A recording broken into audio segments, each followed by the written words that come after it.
Ready? Hi, welcome back to Modern Daze after I think 2 week interlude now. I think we've taken 2 weeks off for various reasons, so apologies, but now we're back. Back to the game. We are down a player tonight. We're down Ben, who's currently just away for this week. We are also not going to be running a game for the next 2 weeks either, so there's going to be another 2 weeks break. But then after that, we should be as usual every week. Let's start introducing our players again. And this week's question is: tell me about a best friend that your character has had. Let's start with Tom. Hi, my name's Tom. I'm playing Raffy Matthews, and my best friend was made actually when I became one of the Awakened to the Days, and he's a little shitbag. His name is Jacob Detweiler. He's a German guy, and he just keeps teleporting in and out of my life and annoying me, and I do the same to him. And he's a best friend. He's a best friend. Or he's an ex-best friend. No, he is a best friend because he annoys me and I annoy him. Okay. But we know that we've got each other's back. Okay, interesting. Yeah. Let's go, Kyle. God. Hi, I'm Carl. I play Cadman. The Cadman's best friends. Probably have to go with Lucy, the Lady Luck. She's a very good listener. Yeah, I think that probably Who has fits time quite for him? well. Let's go, Ken. Hi, I'm Ken. I play Liam O'Brien, a ranger, and his best friend is a friend from childhood he hasn't seen for a long, long time, whose name is Jesse O'Flynn. Nice. Let's go, Andy. Hi, I'm Andy. I play Beren, who's a paladin. So Beren's best friend is also from before he was sort of awakened to the days and discovered any powers and so on. And actually, it was his first horse that he learnt to ride on. Was definitely his best friend. And He had a lonely childhood then. But rather unfortunately, Beren now doesn't remember the name of his horse. Ew. Let's go, Ian. Hi, I'm Ian. I play Daryl Knight, the Blade Singer. Daryl's best friends, I think I mentioned before, is a guy called Sir Francis Huntley. The story Sir Francis told Daryl of his early years, including being the bow seat in the 1902 Oxford crew in the London boat race, as well as a stint as Lord Kitchener's adjutant in the British Raj. However, he appears to be a fit man in his mid-40s. Daryl doesn't doubt his story, but even if he did, Sir Francis has pictures to prove it. It has to be said he's the only father figure that Daryl had when he was growing up. What? He was with Kitchener. What was he? His Batman or something? Or yeah, he's a military adjutant. So yeah, that's not Batman. That's much more senior than Batman. But yeah. Okay. Excellent. I think that's everyone. A human that doesn't look the age they are. Yes, indeed. Oh, that's what a unusual. magical world we live in. Yeah. It's almost like it's a magical world. Yeah. Yeah. Okay. Let's do a quick recap. I might need some help remembering a couple of things because I don't know if I've said anything, but it's been 2 weeks. Even for me. So last we left off, I believe everybody had kind of splintered off to do some collecting of items. You all seem to be going towards finding a replacement for the container that was broken at the Bellevue Manor, which quite a few of you have done, including the Jug of Doom, which is now my favourite D&D item. Who got that? That's Daryl. Daryl, yeah. Daryl found. Was that the item in in the police vault of things that not should be allowed in public. In the shed, as Yeah. it's That was it, yeah. colloquially known by the Order of the Shield staff. Completely ad-libbed. Wasn't expected to do that at all, and now it's one of my favourite things. I love it. And I think that some of you also have leads on where to find other bits and pieces. Yeah. Some of you... Yep, sorry. I was going to say, I've got 2 stone thermos flasks. Yes, you do. From the... that's from the Mages Council's actual store for their shield and star agents. So they're like one-shot items rather than like artifacts, as it were. You do also have an appointment to keep tomorrow morning, I believe. Reuben Hughes, you've made a time to meet with him first thing in the morning, much to his chagrin, I think. He did not want to be up so early, but you said that you'd meet him back there. What the hell was that for? I need to remember what on earth He I was... was an artificer, I believe. No, Reuben Hughes is a council aide to, as a correction, I said last week it was... you mixed 2 names, didn't you? I mixed 2 names together by accident. Let me just see if I can... Oh, Twas an accident, I swear. Where is... So you mixed Algernon Wildblood and Augustus Sinclair, and it's actually... Augustus. You said Algernon Sinclair. It's actually Augustus Sinclair, isn't it? Yeah. That's it. Yeah. So Augustus Sinclair is in fact Reuben Hughes' boss, though council aides are a little bit like trading cards. Depending on their skills, they can be lent out to other mages, and that's very much where a lot of their being friends with other mages can really come in handy, that sort of thing. So Reuben Hughes seems to be quite the up and coming aide. He's set his eyes on being a mage council member, evidently, and he's a key holder, so he holds the keys for quite a few of the buildings in or around the mages council area, and he let you into the building where the artificers were, who make the objects.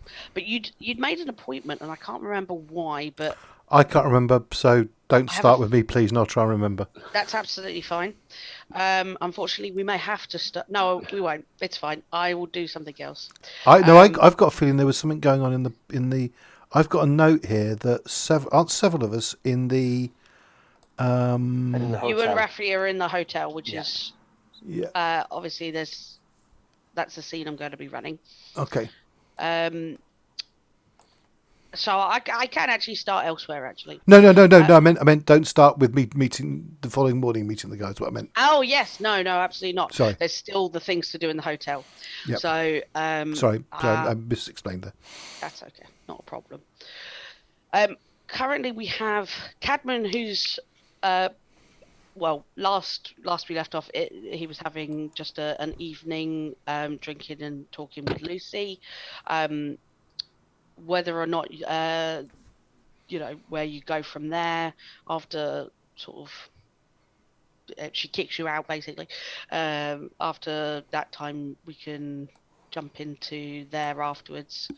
Daryl was named someone to talk to about a vessel to carry. Yes, she'd mentioned Gareth Smith, a witch that she knows, which believe all of you would have this information from Daria, because she'd already mentioned Gareth. Okay. So you can have the address for him, but it's likely that you'd probably go meet him tomorrow. And then Liam was in the library of the Renwick's Manor along with Hendrix, who obviously not here, so we're just going to brush over that. Anything that he wants to do, we can add in later. And Daryl was, I believe, heading home. Yeah, I think at some point I was meant to be going to talk to Sergeant Spence Clemens to talk about the two um, mages who are Oh yes, on the the original team. Ruby Jacks. That's it, Ruby Ruby Jacks. Jacks. Yeah. Brilliant. So let's. Sorry, Tom. Did you want to say? Yeah, I was gonna say, if there's time, I wanted to chase down the kid who is not doing too well at the minute. Also- Probably not in this. We could do it after the evening, after the Yeah. hotel bit. Yeah, But absolutely it'll fine. be probably the next day because Yeah, we're no all worries. getting to the very close end of the evening. But that's fine. We can Yeah. go from there. I'm going to start off with Liam because he didn't get a lot of airtime last time. So let's see what you That's want to because get he up to. doesn't really want to do much. That's absolutely fine if that's the case. I just don't want to end Yeah, up yeah. because I have a lot of scenes set, and at the moment, Liam is kind of floating in that limbo space, and I wanted to just make sure that you had everything that you wanted. He hasn't really got anything to do. He's just waiting for this this mission to go off. He hasn't got. It's very short time, isn't it, between when we go and. So it's 2 nights time. Yeah, so he obviously hasn't got this night time and to then another really night. get over to the doctor and do anything there. No, not you wouldn't be on a like a mission or anything. No, nothing's come through. You're usually given a fair bit of warning, but if you're sent to do something, so Liam's just chilling. I can't think of anything that he would want to really do. yeah. If there's anything you do think of, let me know. You have this house.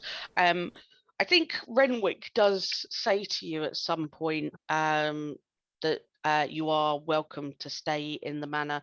He's extended his hospitality because of how you all have saved his life, frankly, from those things. And he does feel a sense of guilt over the situation surrounding it. Technically, actually, where is this manor?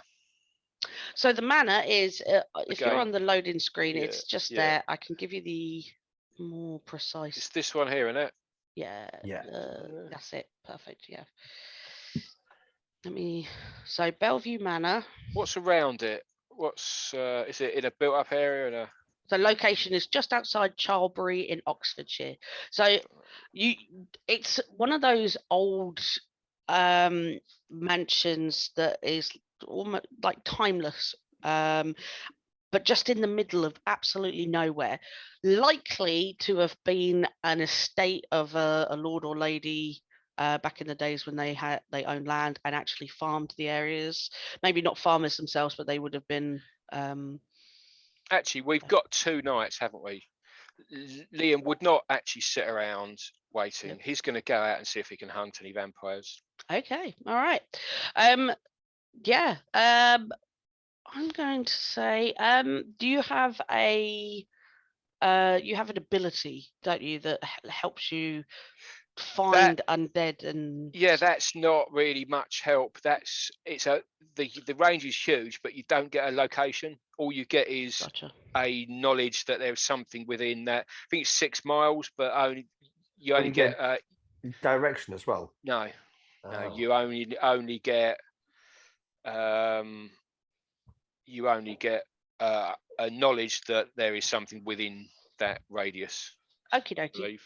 So Liam heads out. He'll just resort to his standard operating procedure of I figure that's what he does when he's not on missions. He's just out wandering around looking for, he's been hunting them long enough, looking for signs, and he doesn't care who they are, how powerful they are, if they've got connections, which has got him into trouble before. If he manages to he'll spend weeks and weeks just wandering and won't find anything, or he will, and then he'll just track them until they're dead, or he is. And okey-dokey. That is his, I'll tell you what we'd do. I think I've got an idea of the likelihood that any vampires are going to be around the area that you're able to hunt in because of distance. Yes, yeah. So roll me just a straight roll, straight d20.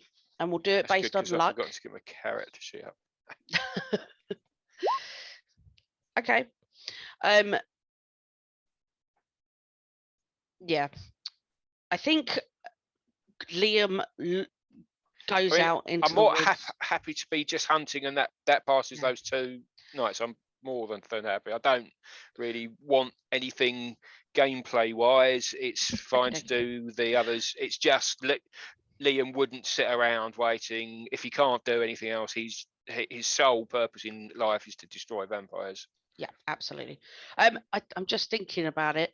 Would the second night? So if we're going to this night now, the next night would be when you go, wouldn't it?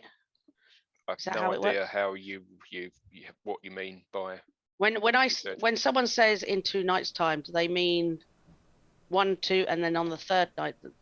No.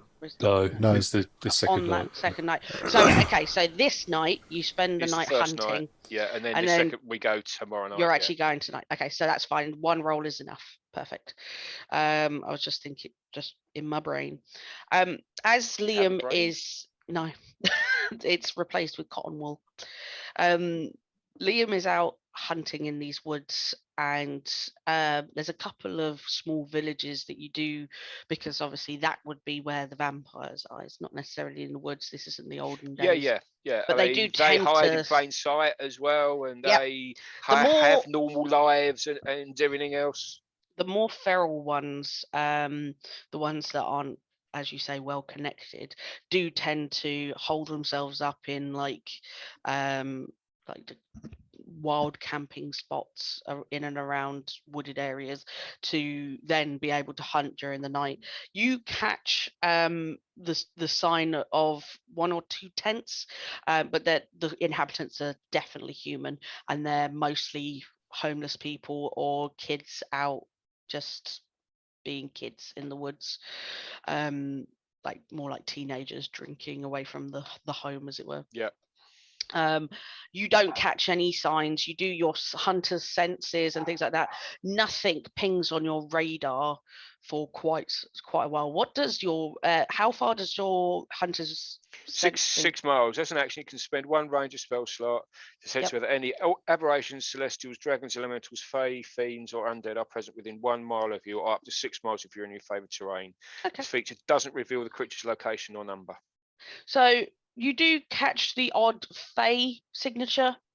When you go to investigate, they used it's like a generic fae inhabitant, sometimes just some hobs that have found a hollowed out tree and have holed up in there, or there's a couple of pixies that have found an abandoned building to mess around in. It's up to you what you want to do with them. They're quite happy there. No interest really. I might strike up a conversation with them, just and having dusk with you helps. From my time in the Fae realm. Kind of got a bit of a kinship to Fae folk. But also know they're as dodgy as fuck, and they'll fuck you over as easy as help you. So I'll be wary, obviously. Yep, absolutely. Yeah, I think you come across this group of pixies. There's about 3 of them, and they've kind of made a little nest, as it were, for themselves in this abandoned old gardener's shed.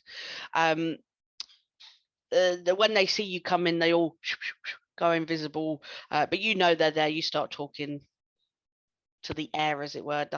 Dusk being present sort of helps the situation. After a while, they kind of curiously come to see who you are and chat with you.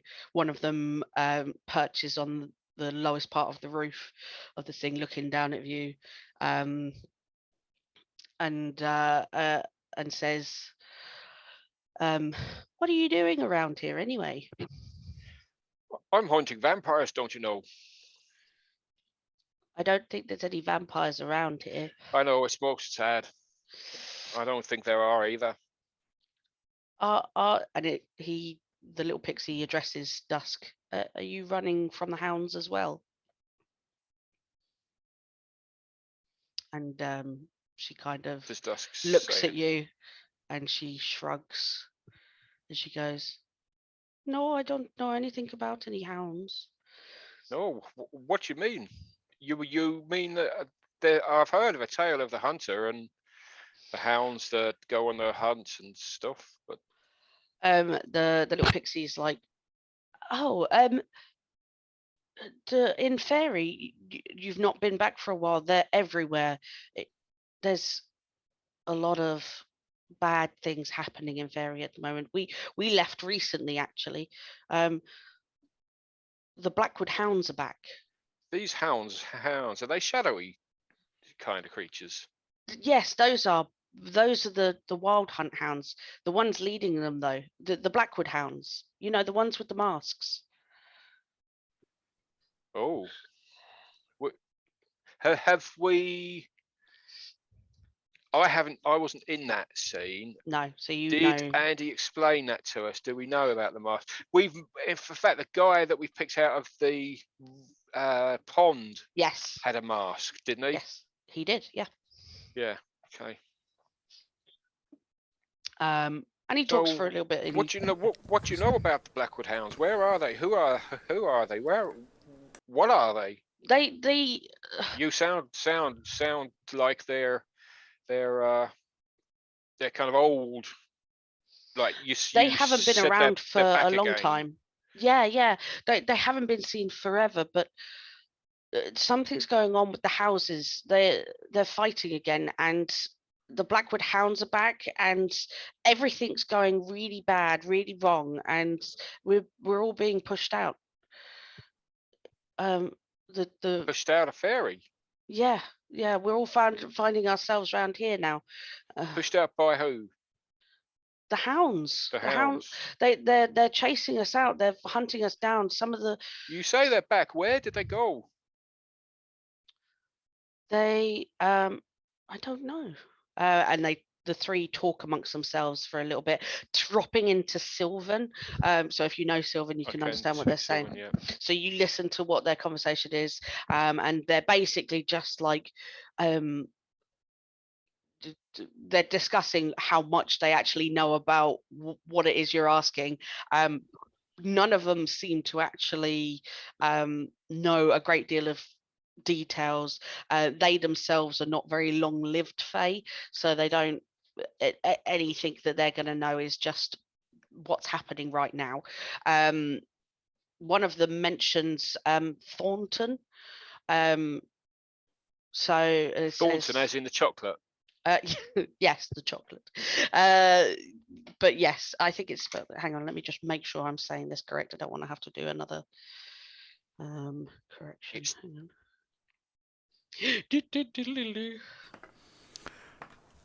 Just going back to that question you asked, Ken, Yeah. I don't think Beren did explain that he recognised that. No, I think we fished that body out, but there was no real explanation of what was going B, on. was it the mysterious masked man that we pulled out? Was it that mask? It was. Yes, I thought so. yes. So it is House Thornton. They mention about being connected in some way to these Black Hounds, Okay. Blackwood Hounds. So I'll write that in there as well. They describe them as like Fae, usually elves, because the elven people are like the hounds? Yeah, the ones humanoids, so the elves with the masks are referred to as the Blackwood Hounds, and they lead the wild hunt, or one of the wild hunts. The masks hide their face, so no one ever knows who they truly are, but they are terrifying. In fact, roll me a history check.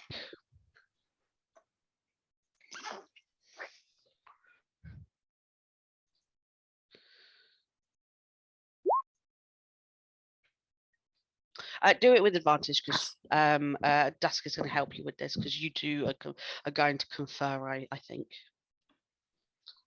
I've got it now. Where's it gone? There it is. Yeah. So you think back, and from what they're saying to you, sounds that the Fae are most scared of this because there is a Fae laws, and one of the Fae laws, quite a serious one, is that Fae do not kill other Fae. They just don't do it. If they have to punish a Fae by means of, a corporal punishment, it is usually by trapping them in some way or punishing them in a endless torture type of way. It's somehow crueler to do it, but they just don't kill each other. When there's contests against each other, if they fight against each other, it's usually by skill. It's the first to submit or the first to first blood, that sort of thing. What about war between houses? Is that done? That's done the same way. But the Blackwood Hounds seem to be violating that rule. Did they used to do that before, or is that a new thing for the Blackwood Hounds? Do we know? I think with your history check, you don't know. Okay. You don't know, and they don't seem to have any hard evidence to say otherwise. That it's just rumor and gossip. So. Okay. And that's apart from that, that's all the sort of information that they can give you. It's up to you whether you want to sit around and chat with them or carry on doing your hunt and from there. What does Dusk want to do? Does Dusk want to stay and chat with them? Because I think Dusk is lonely, quite... or is she happy? No, she seems to prefer your company. She actually doesn't feel too comfortable around these other Fae. You know that these farewell and carry on hunting then. These other Fae are, from their appearance and their interactions, you could tell that they're Seelie Fae, and she's unseelie. Right. So they it's not that they hate each other, just that her thing is that she doesn't like the happy sparkly shit. She much prefers the company of yourself. Dark. Okay. Dark and troubled. Yeah, kind of. Yeah, it's what unseelie Fae feed off of. It's kind of that dark broodiness. So. We'll leave you there for a moment. Yep. And we'll go over to sorry. I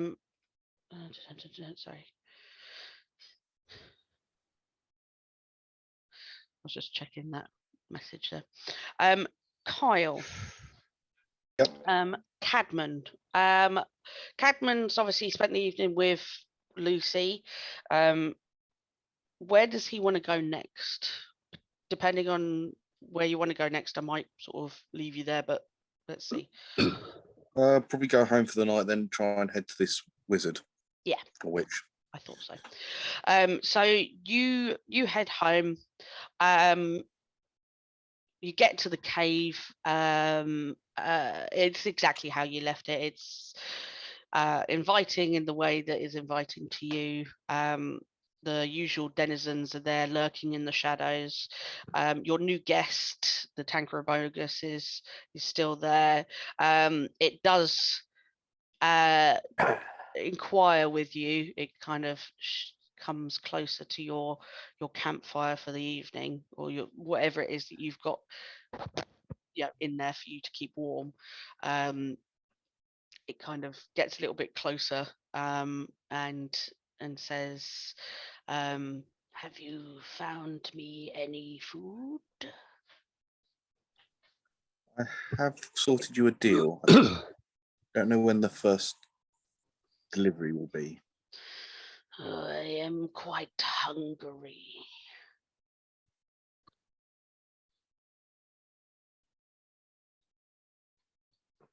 See what animals?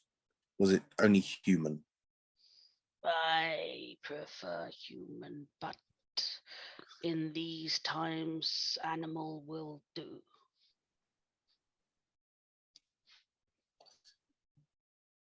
I'll see what people I've got, what guests I've got that will come and help me try and find a few dead animals to get the teeth out of. That I would be most appreciative. And it slowly slips back into the shadows, and you don't hear much from it for the evening. You know it's still there somewhere up a tunnel, lurking around not too far. But yeah, and then if there's nothing else, you'll probably rest, and I'll leave you there for the Gareth thing because there might be other people that may join you in that scene. Okay. I think let's go to Daryl. Daryl, you are on your way home.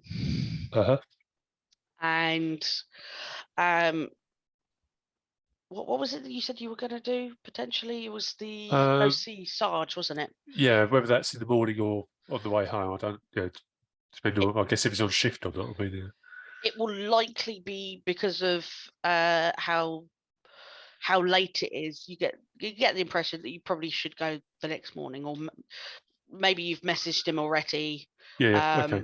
Yeah, and he's agreed to see or meet with you sometime tomorrow. Okay. Yep. You start walking home. Obviously, you've got your bike, so you ride home, and as you're riding home, there's an area of Birmingham that you have to sort of get off your bike and actually push it through. Just make a shortcut through the back of some shops and houses and such to get through to the other side. Otherwise, you're just stuck on a one-way system that bloody takes forever. And as you're pushing your bike through, you hear in the darkness a scuffling sound of someone's running feet heading towards you.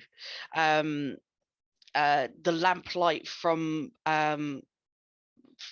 certain street lamps around have illuminated this space ahead of you somewhat, though it's still very shadowy. And there is a woman who is clutching her arm and her chest, running towards you, and she looks up at you as before she meets you, and she goes, "You, quick! What's your AC?" At the moment, 16. Okay. What's your passive perception?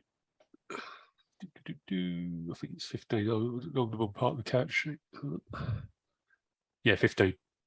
Oh. 15. Yeah. Okay, let me just double check, make sure that this is. Yeah. She looks worried, and suddenly you get hit, not from her. An arrow shoots out from the darkness behind her and hits you in the shoulder.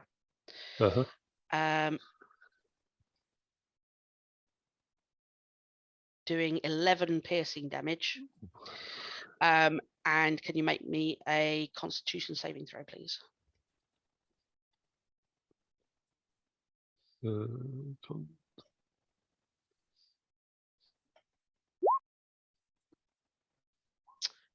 Okay. Okay. Are you immune to poison? No. You take 22 extra damage as you feel a sudden burning sensation where this arrow hits you. It's like spreading fast. It just burns like acid in your blood. And she looks behind her, suddenly very scared. Oh wait, I apologize. Double that. What? Add an extra. 44. Yeah. Jesus. +8. Hang on. Someone got sneak attacked. Yeah. 44 plus 8. 52. But as soon as it makes that attack, you can see this attacker. And I'm going to drag you over to a battle map. Can everyone see that? It's not hidden, is it? Yeah. Cool. Brilliant.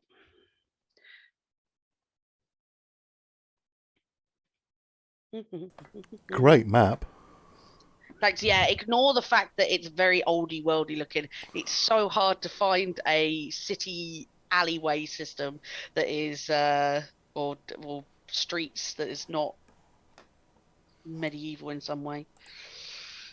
No, wrong person. Where are you? Oh, there you are. So remember, you have, for some reason, oh, I see. Yeah, no, it updated when I dropped you in. That's why. I'm going to put Remy in there as well. I'm assuming that I could cast shield because it's a sneak attack out of nowhere. Yeah? You can't, yeah, because it's a Because I sneak didn't see attack. it. I didn't see it coming. Yeah. Yeah. But the next Yeah. And this person is going to. Where is she?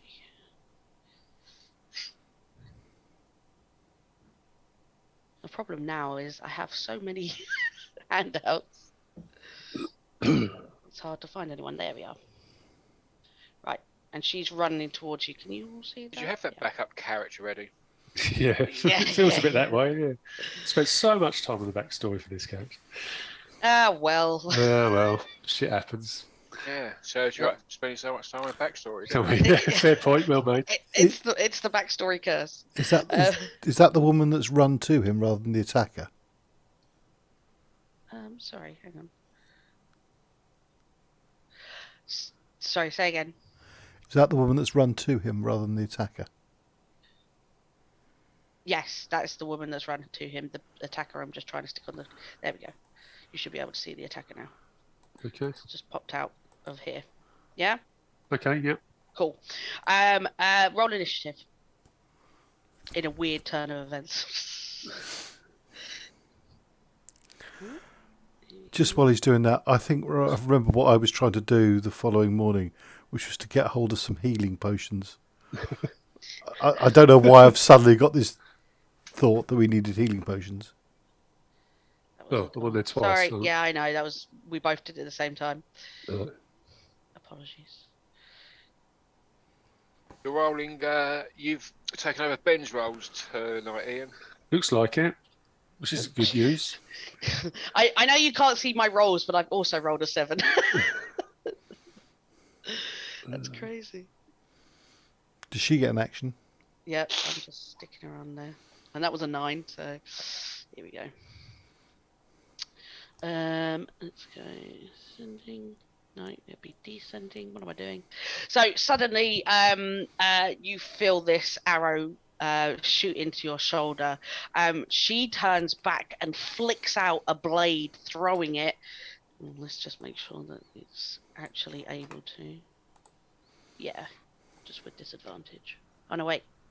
No, it's not with disadvantage because it's just on that. It's fine.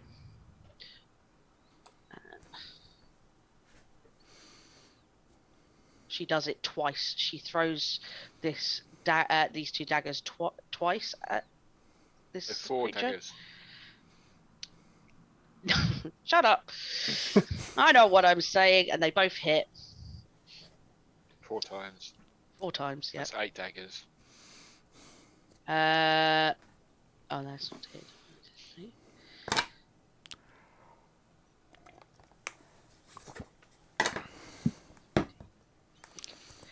And this person who you can see because you have dark vision as well, don't you? Oh, I do, yeah. Yeah. You can see this assassin essentially, who's standing in the corner of this building. Let me see if I can.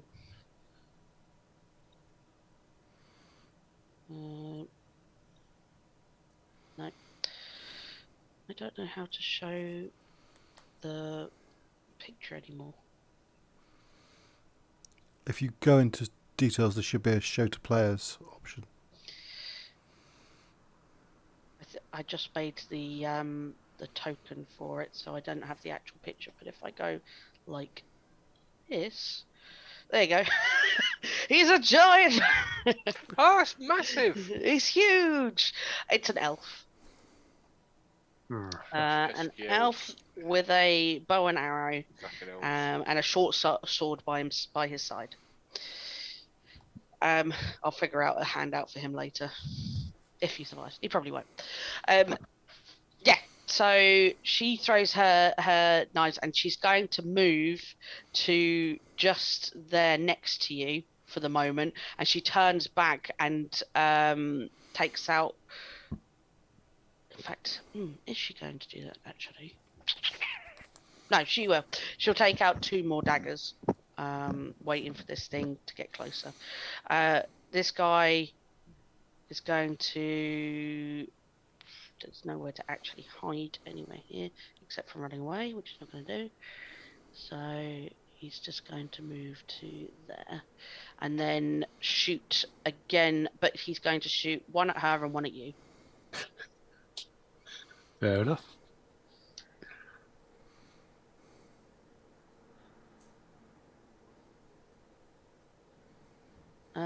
Does a 14 hit you? Oh God. Nope. No, and a 15 doesn't hit. Oh, a No. 15 does hit her. Oh, sorry. Yeah. That's all right. Actually, she should be much lower health than that. Sorry, because she was already in a fight with this guy. So I'm going to have to reduce that down.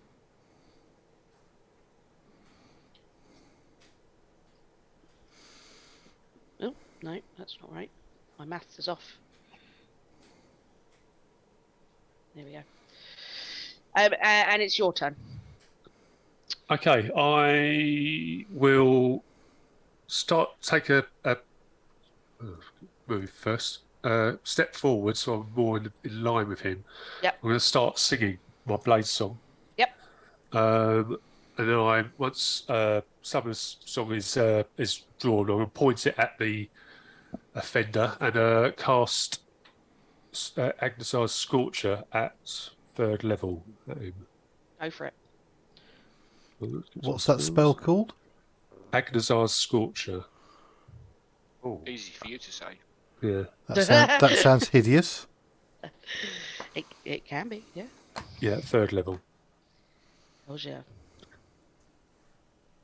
Actually, sort of probably the best one to do. There we go. Does it it's to hit, isn't it? Yeah, oh, no. it's a straight deck save. I should have done something to hit, really, but there you go. That's all right. Don't worry. 15. No, 17. 17. There you go. So it hits. 23 points of damage. Yeah. That makes that. You can see that really did quite a bit of damage to him. One more of those, and probably he'll be a goner.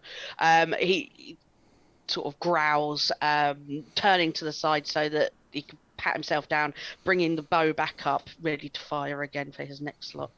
Okay. My AC is now 21. Of course. She's gonna go. Again, she just comes out to the side of you, throws her daggers, and then darts back behind you because she's hurt. So she's gonna throw 2. 1 hits. Why doesn't it give me the damage on that? That's so annoying. Go all the way back. Okay, cool.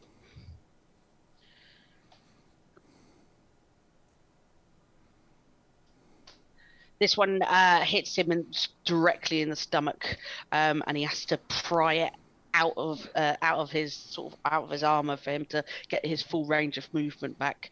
And he's glaring absolute daggers at this woman. Yeah. And it's his turn, so he's going to take 2 shots. He's gonna try to do the same again, shoot both of you.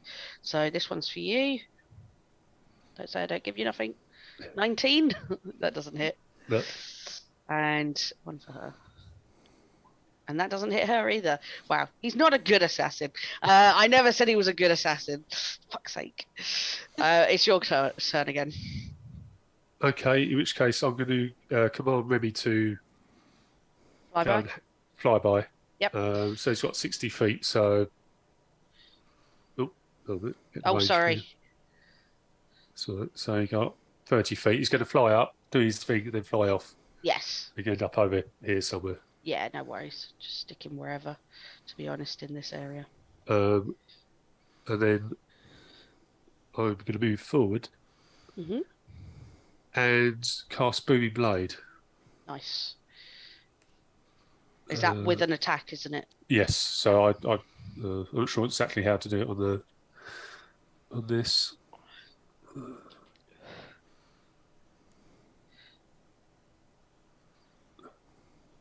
I'll click on there. I think I can get the and I get super advantage on this, and I get advantage. So because Elven accuracy gives you triple advantage, double advantage, whatever you want to call it. Well, it's just one advantage. It doesn't stack advantage. It does stack. Elven accuracy is exactly that. You get 3 d20s when you've got advantage. All right then, fair enough.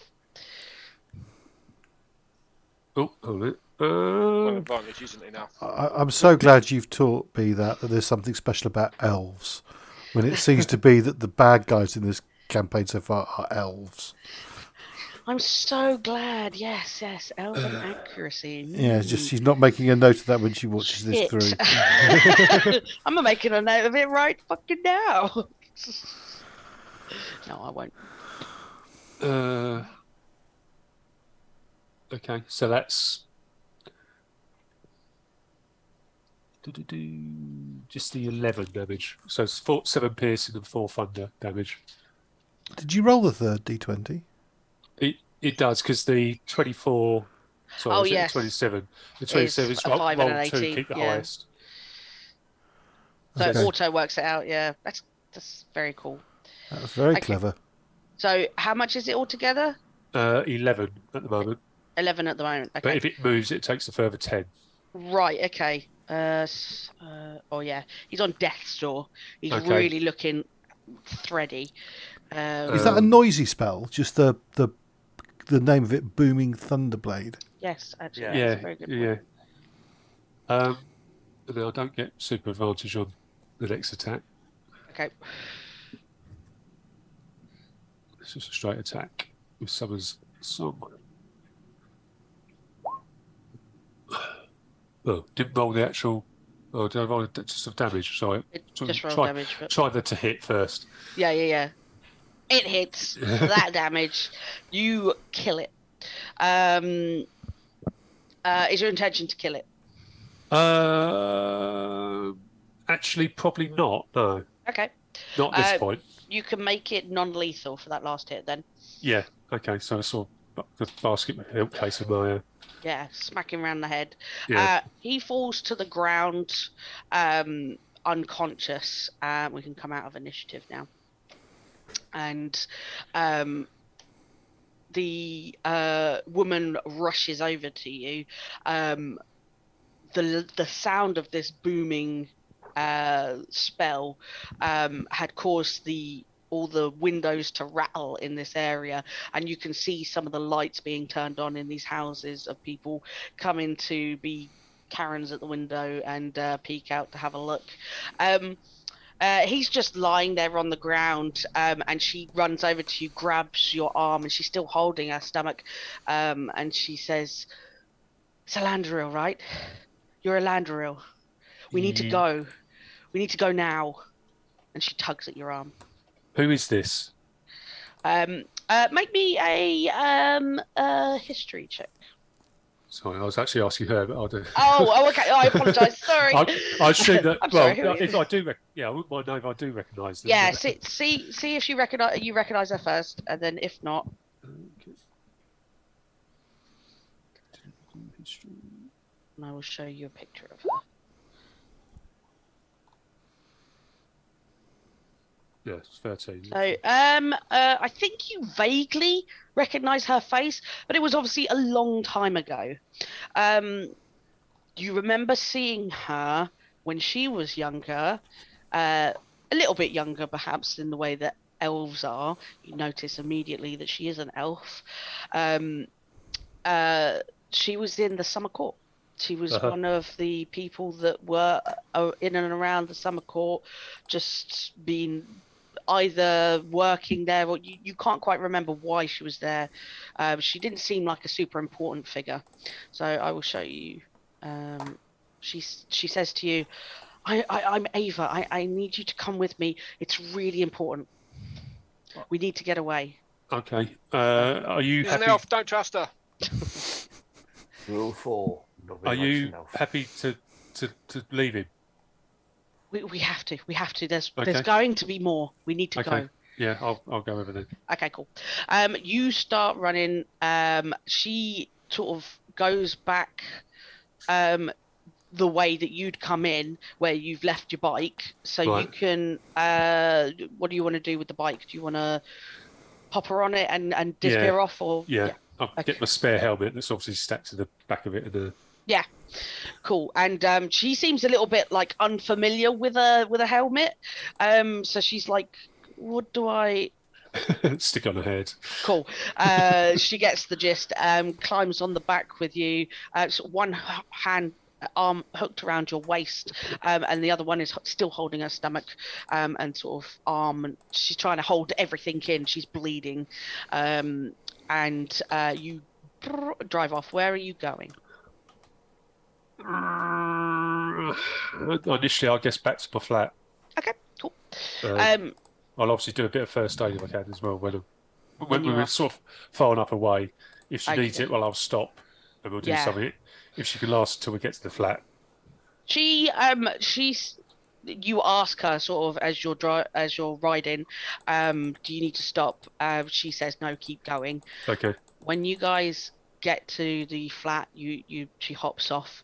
At this point, she is a bit woozy, but she can get up the stairs because you're on the top fucking floor. There is a lift. I generally not. Oh, don't use okay. it, but, yeah, Well, whatever you want to do, you take the lift, whatever.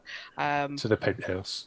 And once she's in, she sort of in your place, she says, "Have you got any way of stopping people seeing where you are,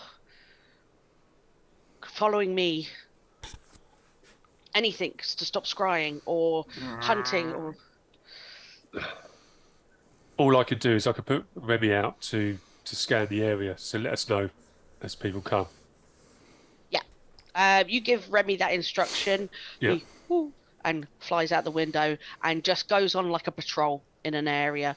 Any movement you get occasionally through the next sort of bit of conversation, you'll get like pings of him alerting you that there's somebody walking by. Oh, it's just a pizza guy.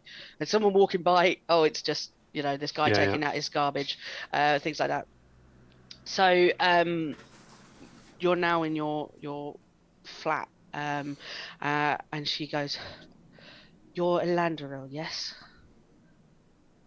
That is my name in the Fae. Yeah.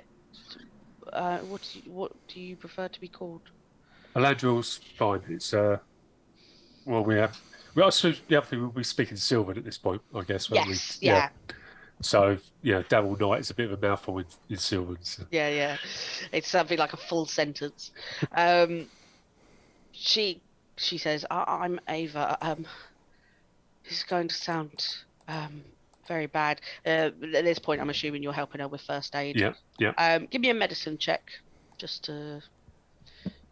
If you've got a first aid kit, I have, I yes. believe it just aids it, or does it give it? No, first aid kit. All it does is stabilise people when they're. She's not dying. Yeah. She's just she just needs a bit of healing. I'd say thematically, you just help staunch the wounds, and she. Oh, I didn't roll the right thing. Oh, it's because I rolled the wrong thing. Yeah, sorry. Oh, there you go. Yeah, perfect. And she's wearing like clothes of the summer court as well. Uh-huh. She's like but like the sort of clothes that they imagine that humans wear. So it's like a kind of like a mismatch of outfits, almost not quite 100% the style. They don't quite grasp it. And she says, Sir Francis sent me. I have a letter for you. I I I haven't opened it, but it's important that You you get it. you've seen Sir Francis lately. Um, I mean, lately's relative. No to lately, but yes, I have seen him since the Everwreath was taken. You know what the Everwreath is. I do. Of course, I know what the Everwreath is. Yeah. This is big news. This is huge. And she takes this sort of like now crumpled up piece of parchment letter, and hands it to you. Okay, Read yeah, it. I'll take it and read it. Yeah. Cool. I don't have a handout for this because I suddenly realised I could have sent you a handout, but I don't have one, so I'm just going to say what it says.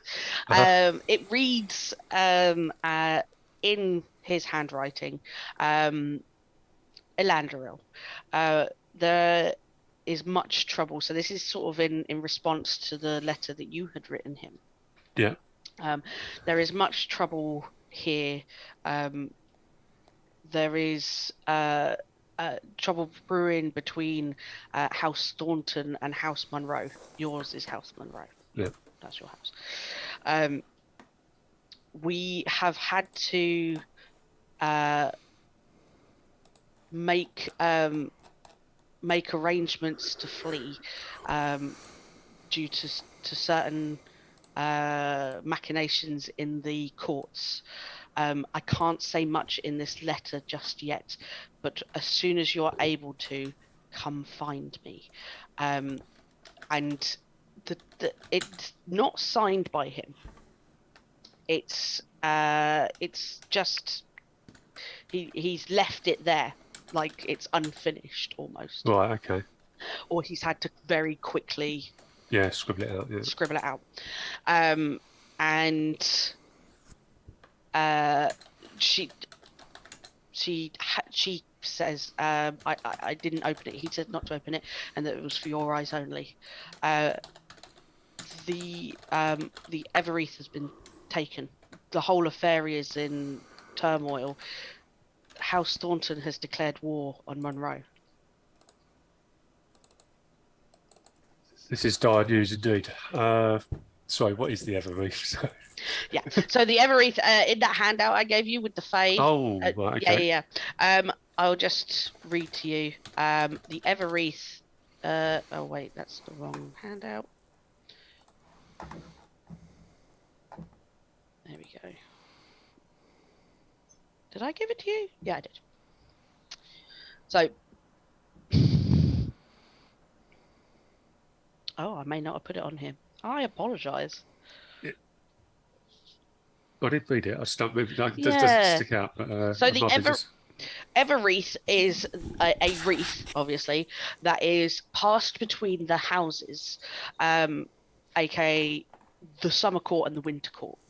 The Summer Court keeps it, as is tradition, between the summer solstice and the winter solstice, and it is passed around all the houses so that it can be reinvigorated with magic that fairy provides, and it is then passed over to the winter court during the winter solstice, and they keep it to the summer solstice. It is a tradition that has been kept for hundreds upon thousands of years. It is a way to keep the weather patterns, and you suddenly realize, oh, it's an unseasonably warm autumn that we're having. The reason potentially being now that whilst it was in the possession of the Summer Court, it has been stolen. Right, okay. And has not been passed over. This has an ongoing effect beyond just the Fae Court. During the summer months, aka the summer solstice, the winter solstice, Bea, the High Queen of Fairy, the goddess of Tir na Nog, rules over summer and over the weather systems. She is the fierce and fiery queen of all things summery, essentially. Yep. During the winter, it is passed to the Winter Court so that it empowers and the Gaelic rules. She is the Winter Queen. Yep. Who rules? She's the goddess of winter. She rules from Tir na Nog also, though likely her domain, not so much the main area. So when the summer knight and the winter knight go and visit and get their orders from Tir na Nog, it is them that they respond to, that they go to. Yep. So the Everwreath being stolen is just, it's incomprehensible to think about. What they would do with it, who has it, etc. is, Okay, is Thornton senior Summer Court or Winter Court? Winter Court. Right, so it's my machination. My views would be he thinks that someone in the Summer Court has kept it so they can keep control of it, or potentially. Yeah. Okay. So Ava says to you, she's kind of rambling as you're helping her, and she's talking. The Queen Anya of the Summer Court has fled House Monroe. Her and Sir Francis have actually absconded together, and they have gone into the Devouring Forest, which, if you know anything about this Devouring Forest, it is a deep and dark forest within Fairy. It is the most dangerous place within Fairy. It is gnarled trees and forest floor that is thick with thorned bushes and is wholly inhospitable. But no ordinary fae can actually enter the Devouring Forest. You can only enter if you are of royal blood. So Queen Anya fled, and House Thornton are saying that she has the Summery, the Everwreath. Yeah. Sorry. Okay. So yeah, but that's kind of all she says at the moment. Fucking fey politics, eh? What do you know? Yeah. Okay. Well, what you said there'd be others. Why are they after you? Or are they after me? They're after me, but they'll be after you too.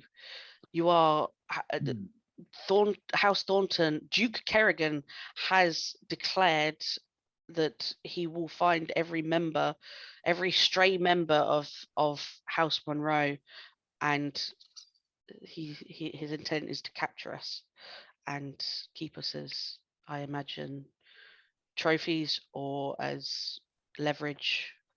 Forgive me, and she looks a little bit embarrassed. I'm not quite sure why they would want you and why Sir Francis has asked me to get you. And she's referring to the fact that you're half elf. Yeah. It's complicated. Yeah, you can say that. My lineage is. Yeah, it's led to some strife for me in my life. Were you in the Summer Court? I think I remember you. Until my 16th birthday, my mother wasn't. Well, she didn't really favour me, and it led to my banishment. Sir Francis, he brought me up. My mother had nothing to do with me. So my he is not your father. He is. No, my father is immortal. He's a human.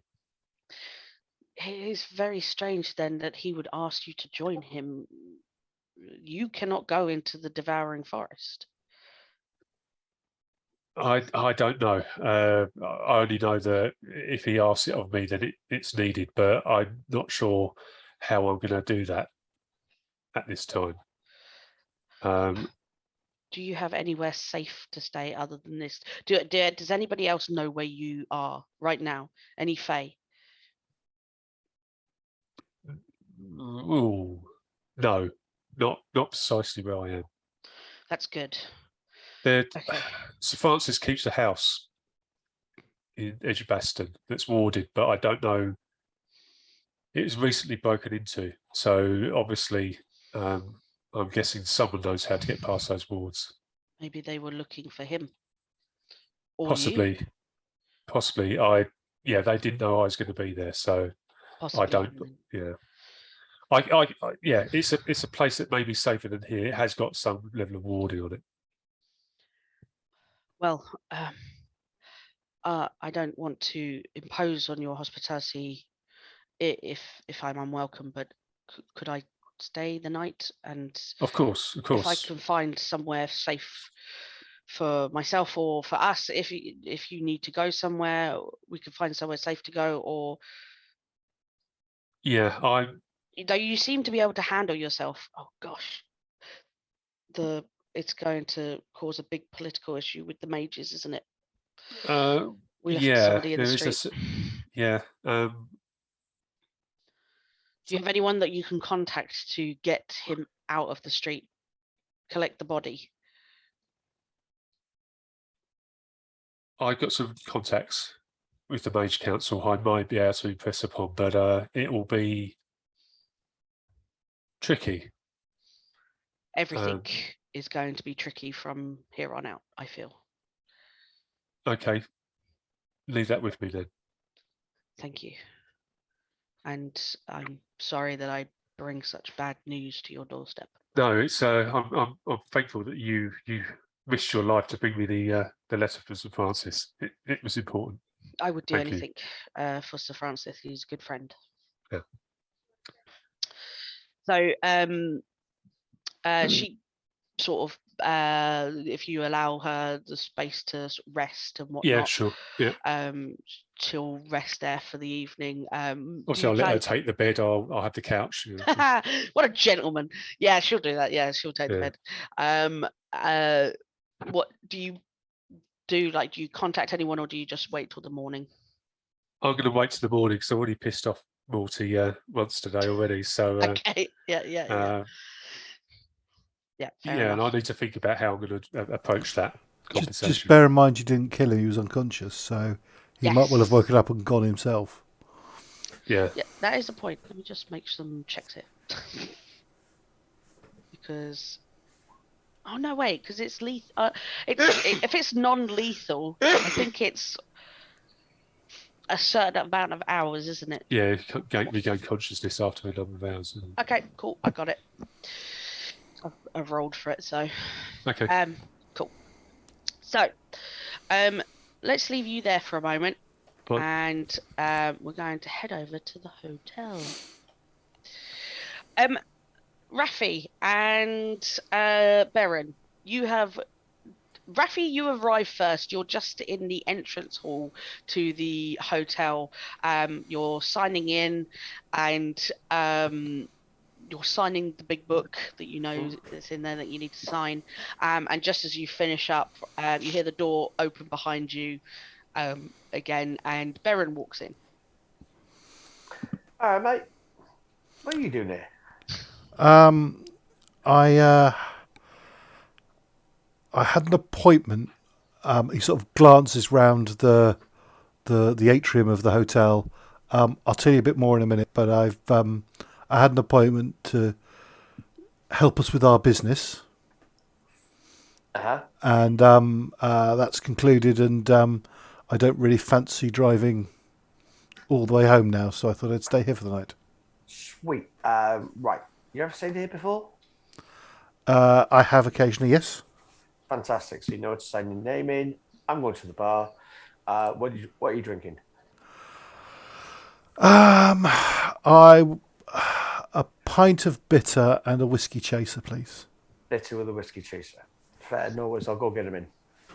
So the for the purposes, obviously the character, the person playing the character, although the character's seen it before. As you come into this hotel, it is beautiful. It is decorated, very Art Deco. 1930s to 1940s ish. Think Great Gatsby levels of luscious, opulence. I'll show the. This is the entrance. Sorry, no, this is past the entrance. So you have like a hallway area with this table with a great book on it that you need to sign. When you sign the book, it allows you entrance into the hotel, and that means that you have the protection of the hotel whilst you're within it. Is that the reception desk at the far end? No. This is a rough estimation. It doesn't look exactly like this. Okay. Just to give an idea on style of what it looks like. This is I would say this looks more like the main area once you step into the hotel. Okay. The reception area. There's many chairs and tables around. Some area where it's just dining, some where it's lounging. There seems to be off to the left an open doorway that leads to which you can hear and see. It is a place where there's music being played, like lounge singers and such for a little bit more of a entertained evening. And this is a bubble realm, isn't it? This is a extra dimensional space, so it counts technically as a bubble realm, but it's not. I think there is another term for it, but we'll go with bubble realm for now. Okay. Bubble realms tend to be very enclosed and their own environments and stuff. This is more like it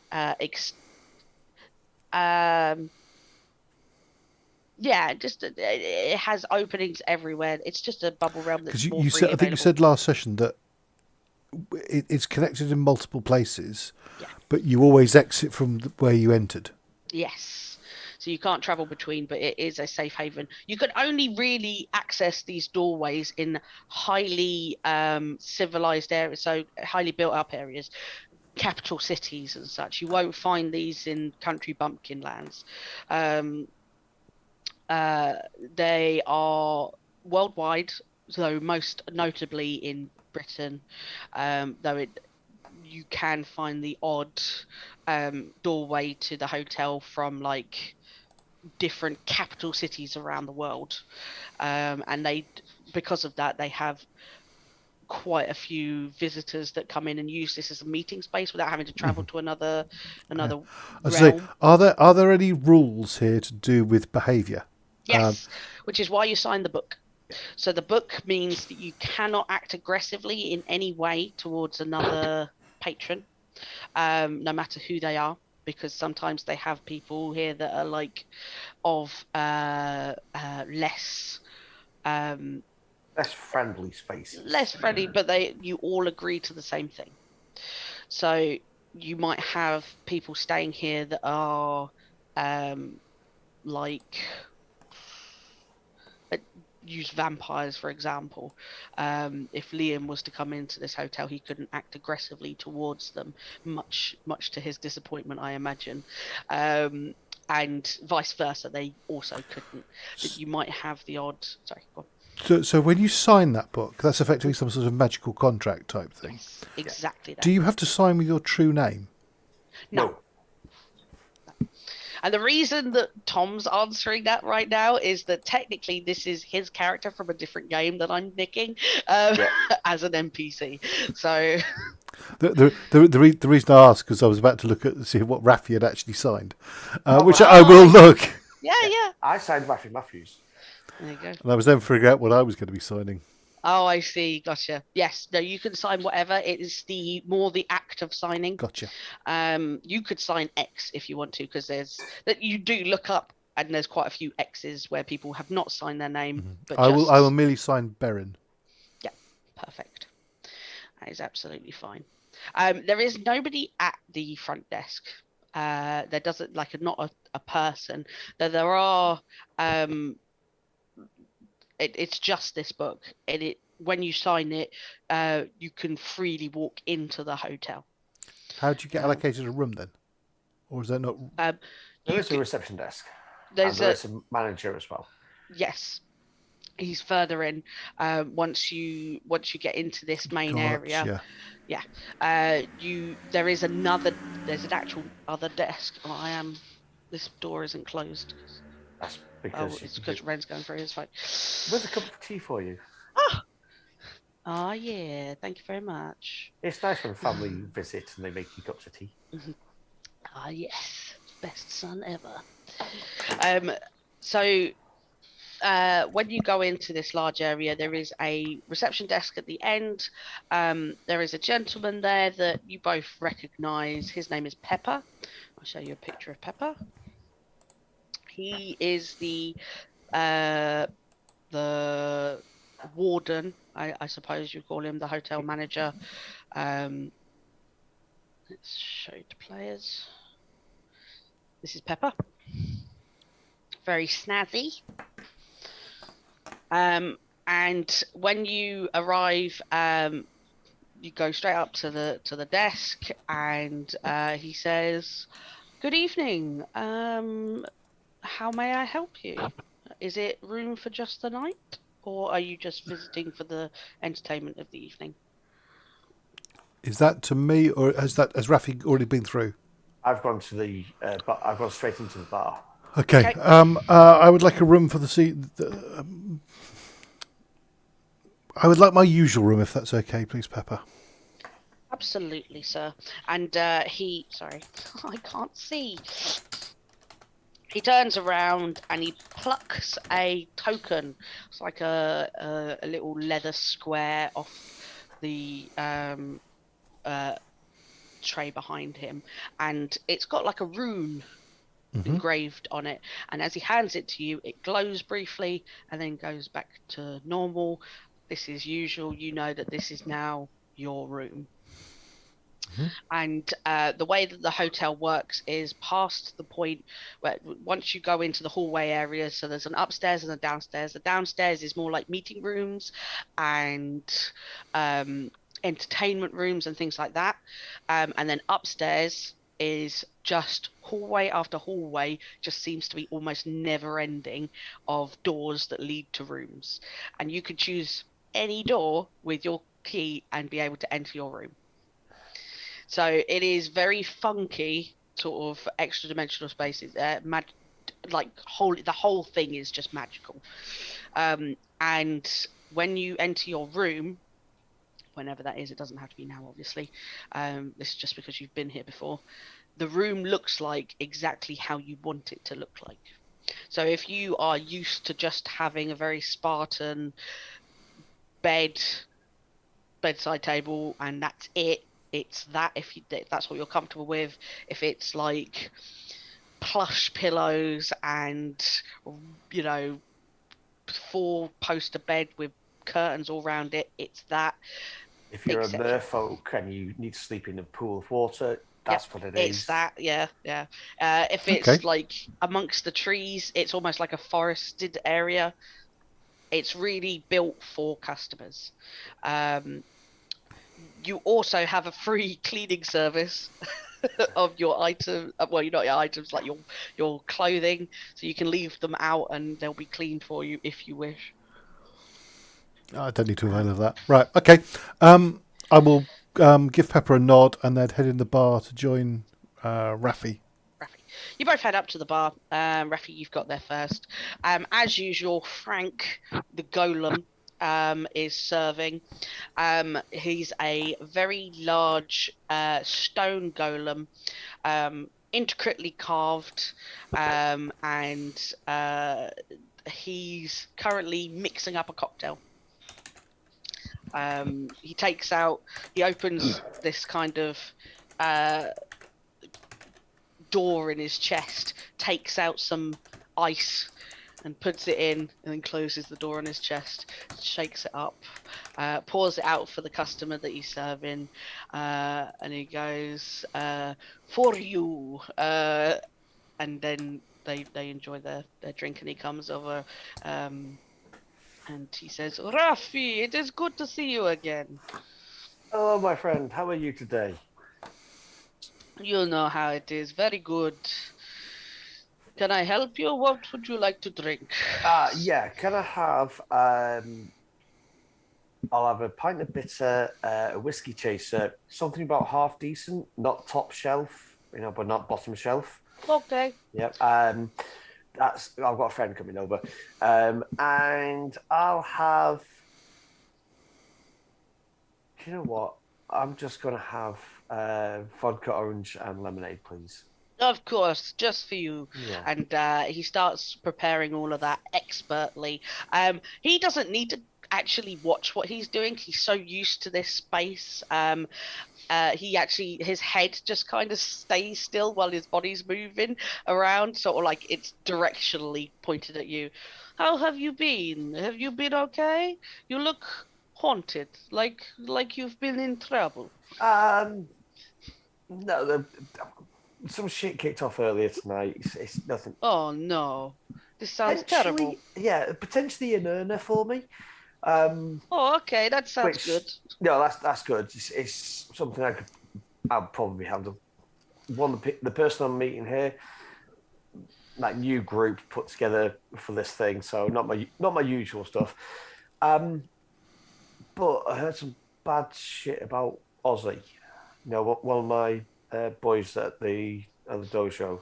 I don't know this Aussie, but I'm sure that this is very bad if it's something bad for you, so it's bad for me too. Here you go. And he puts your drink in front of you. Shit, Frank. Oh, actually, Frank, what if you could do us a favour? Yes. Yeah. So, part of the job I've been offered, I need to bring some magical liquid back. Magical liquid? I make magical liquid.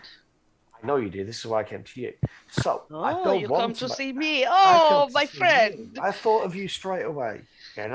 Well, Frank is very, very, very happy to hear this. Yeah, that's good. I want to be able to find a way of transporting this magical liquid back to the employer.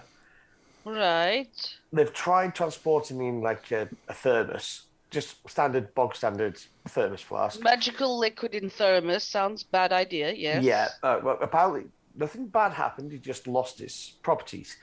Oh, I see. Yeah. Have you got anything, or do you know anywhere that I could get something that could transport it? Transport liquid. Yeah. I mean, I have plenty of containers. Baron, at this point, you could have walked over and hear the rest of this conversation. As you walk up, and I'm assuming stand next to Raffi. Tell me if I'm wrong. Mm-hmm. But, No, is Rafi sat at a stool at the bar? Yeah. I shall take the stool next to him. Okay. Yeah, I'll slide over the drinks. Oh, there you I go. shall give you a nod of Frank thanks, but then I'll let you continue a conversation with Frank. Okay. I could the magical liquids. I deal a lot with magical liquids. I could probably find you some sort of container. If you give me 15 minutes. I need to finish serving rest of patrons, and then I lost Pepper, and I maybe take you to my my workroom. Yes, you may see. Is this your friend? What is? I used to meet you before. Your name is Baron, isn't it? There you go. It's Baron, Frank, Baron. Yeah. We've met a number of times before. Yes, I remember everyone that comes through here. Memory, very good. I'm the man who likes the expensive French brandy. Oh, and I point at the point at the a bottle on the shelf, and then I'll then turn and smile at Rafi and say, "I wouldn't ask you to pay for that for me." Okay. Then I'm gonna have a sip of the bitter, then down the whiskey chaser, and then carry a sip of the bitter. You should have said, but yes, no, I understand. Money, don't want to be a burden on your friends. Would either of you like to try one of my cocktails? This is what I make the magic, or I import the magic containers for the cocktails. I make for Thursday nights only, and tonight is Thursday. Yes. I forgot it was a Thursday and it's your cocktail night. Yes. Would you like to try cocktail? You can have something from the menu, or we can randomly assign you something. I trust your judgment, Frank. Oh, thank you very much. Baron looks distinctly uncomfortable. You don't have to take part, friend. I'll try something as long as it doesn't have an umbrella in it.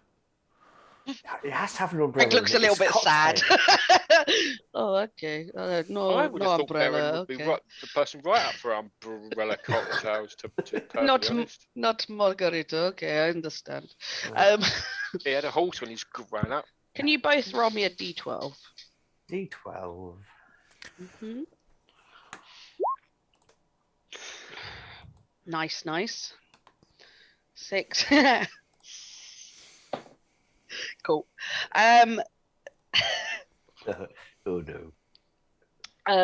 Frank says, looks at Rafi and he goes, I know just what I could get for you. Some of these are experimental, so it is fun, okay? Bring it on, baby. Bring it on. He starts collecting a couple of bottles off the side. He's got like an area of the bar that just seems to be like an alchemy set, like a full, like all the little alembics and all that sort of stuff, glass tubes that curl into another type of tube, and it's got a little Bunsen burner there, and he does some funky stuff, mixes it all up, and pours out in a very tall, thin glass this icy white and blue liquid. It's still transparent, but like is it opaque? Yeah. Where you can just see through it, and it's swirling almost, and he hands to you, and it's got like a thin mist, almost as if it's got dry ice in it on the top. You will enjoy. And then he Take a little sip. Yeah, he starts preparing Baron's one. So as you sip, it's very, very refreshing. Much colder than you expected it to be. It's got like a pepperminty sort of taste to it. It's a whiskey though, and you start with a slight tingling of light just at the corner of your eyes occasionally as you're starting. Sorry, is this Rafi's one or my one? This is My Rafi's. one. Yeah. Okay. Yeah. So yeah, you're enjoying your drink, and then he starts on Baron's. He goes, no umbrella. Right you are, Chief. And he starts mixing up something, and he sticks it underneath the Bunsen burner for quite a while, like it really, starts to evaporate up this tube into another alembic. There's quite a bit of a process with this one, and it comes out, and it's almost like have you ever had licorice sambuca? No, because I hate the flavour of licorice personally. Well, Baron's gonna love this. So he makes it, and it's he puts it in like a more of a stout glass, sort of not as tall and thin as the one that Rafi got, and it's got a blackish color to it, and he gives it to you, and you can immediately smell the licorice coming off of it. Okay. There, for politeness sake, Yeah. he sips it, and he is clearly struggling to contain his apparent dislike. Okay, cool, excellent. But Make me he's- a deception check. Okay, yeah, fair enough, which I'm not very good at. Where's that? Deception. Yeah, Excellent, that's cool. pretty obvious. But he struggles to sort of drink a bit of it, and then says, "I need something smooth. I need some brandy." And Okay, as you're drinking it, it is a very peppery drink, and it burns on the way down. okay, So, just as a yeah, flavour text for you. yeah, I've probably had half a dozen sips. Yeah. Okay. And then you give up yeah, and yeah. ask for. And I shall use the bitter. I shall down the pint of bitter to clear the Yeah. flavour, and then Rafi, would you care for would you care to join me in a brandy? Sure. Right. This brandy is extremely expensive. Yeah. Something I was going to say something like 100 gold a shot. It's shit. yeah, All right. it really, It's like- and it's probably some sort of 19th century, sort of 1850 something, very rare French brandy. Okay, brilliant. So if you I'm want going to to do knock some that, money off for that. Yeah. Yeah, I'd say. Are you thinking £100 a shot or 100 GP? 100. actual- Well, based on the bottle I was looking at, Yeah. it's $1,500 to $2,000 a bottle. Oh gosh, yeah, 100 GP. Yeah, per shot. Per Yeah. shot. Per So, shot. So, so, knock so off. it'd be about 150 quid a shot, which is how much? We haven't really worked out a gold that exchange rate, so I'm just going to knock it. I'm just going. Let's do 10 golds, say £10 for 1 gold. Yeah, something like that. Let's. So that's It's super rough and fluid at the moment. So yeah. But it's So expensive. 10 gold. And Baron just. so I'm going to. I'm can play by buying two. So card. I'm going to knock two. I'm knocking. Oh God, I've just done that wrong. I'm paying for two because I'm paying for one for Rafi as well. So I'm not 20 gold off. About 20 gold, yeah. 20 gold. You're about. Well, no, if we do 10 quid a gold, nice and simple. So Bamboozling you again, Bea. Yeah, I that's know. 200. So that'd be 200 quid for 2 shots. So it's 20 gold. Okay. Yeah, sure. I mean, I'm not expecting like a great deal. This is menial money, so. Yeah. Yeah. No. The point I'm trying to make is this is not menial money. Yes. This So is yeah. Okay. Perfect. So, you pay for the drinks. Rafi, you notice is an extremely expensive transaction. Something that father would drink. So, yes, exactly that. But it's wonderfully smooth, and yeah. Just like your manners. They put he puts the glasses down in front of you. You drink. It's beautiful, liquid gold. It's amazing. But those big brandy glass Snifters. things. Yeah. Yes. There is like everything you could possibly think of back here. Mhm. For everything from this to WKD Blue, it's like everything. God, there's a blast in the past. Bit of white lightning. No, I'm joking. They draw the line at white lightning. White lightning and special brewer at the back. That's for the start. As you're sitting here, he serves a few other people, and you're looking around. Can you both make me? Let's go. Perception checks rather than passives, because you're going to be sitting there looking around. Sorry. I will be active looking around because I was going to update Rafi, but I'm. Oh no, Rafi! Oh no, I'm that's fine. enjoying the You're drinks too yeah, much. I was about to say. Oh, actually, as you get further and further into this drink, the cocktail that Frank has given you, it's perfect that you've rolled in that one because you keep seeing a white orb light just coming across your vision, just out of the corner of your eye, and every time you turn to look, it's gone. And that's going to last for about an hour. Okay. It was called Willow the Whiskey. Willow the whiskey. Nice. What's the name of the one that I've sipped and then politely? Okay, cool. Because your one's called the Phoenix. It's a peppery drink that burns on the way down and then again on the way out. So it's often used as a prank on drunk companions who have a nasty surprise waiting for them the next time they go to relieve themselves. Lol. It's experimental. Okay. Let me. If you guys want to chat amongst yourselves, I'll just go answer some bits. Baron. So sorry. So B, there's no one obviously sitting around trying to listen, and Frank's off another part of the bar. Gotcha. There is. Oh, perception. Oh, hang on. Let me just. I got a 16. This is it. Yes, I got to roll something. Hang on.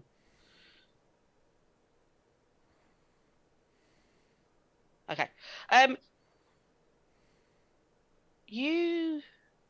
You notice that there is in around the hotel this area there are a few people coming and going. There's like a few fish tanks dotted around where there's actually huge fish tanks that come right into the middle of some area of the rooms, and there's mer people in it.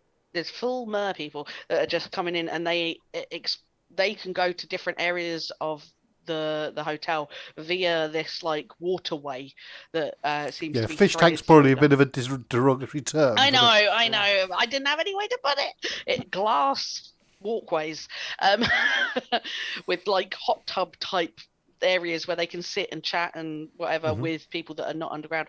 You can guess from that there's probably areas of the hotel that are completely submerged that you won't ever see unless you're going to go there.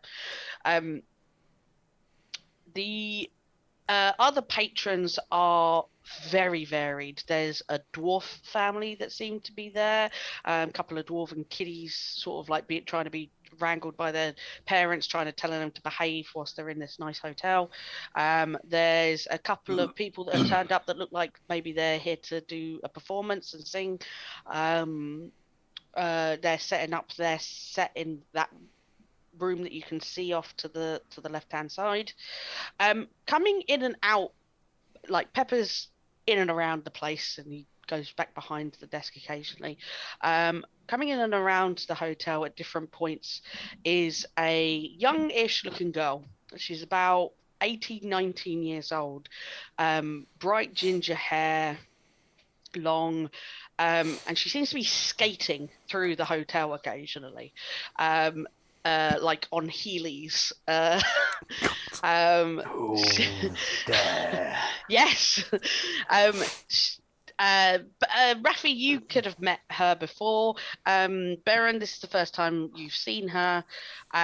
She frequents the hotel quite a bit. She does look a little bit out of place. Rafi, you know this person. She's probably come to play sometimes at the dojo. Oh, absolutely.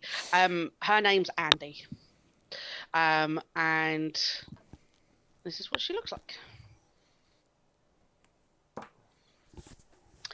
So she's sort of in and around, and as you're like looking around to see if anybody's listening into the conversation, you see that this young woman has paused in her skating around. She's sitting at a table, and when she thinks that you're not watching, she's I Baron see this, yeah. Not yes, Rafi, you Baron see this. Rafi's seeing glowing lights. Yes. Rafi sees glow lights and doesn't know anything else is happening. But occasionally, when she thinks that you're not looking, she's quite a bit far away, so you know she can't hear your conversation. But she's like staring at you, and then looks away as you look around and pretends like she's doing something else. So yeah, and then. So, Rafi. Yeah, mate. Are you with me still? Yeah.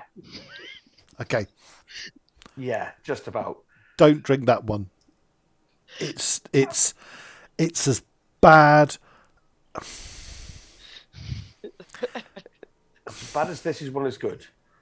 It's as pointing at the back the brandy. It's as bad as Chinese wine. Oh, okay. No, that's fair. Okay. I mean, Chinese make a lot of great drinks, but trying to ape... I mean, that's why they put Coke with it. Right.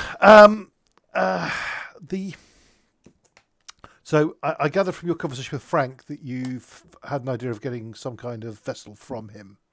I think it's a very good idea. I've obtained 2 from a contact on the council. But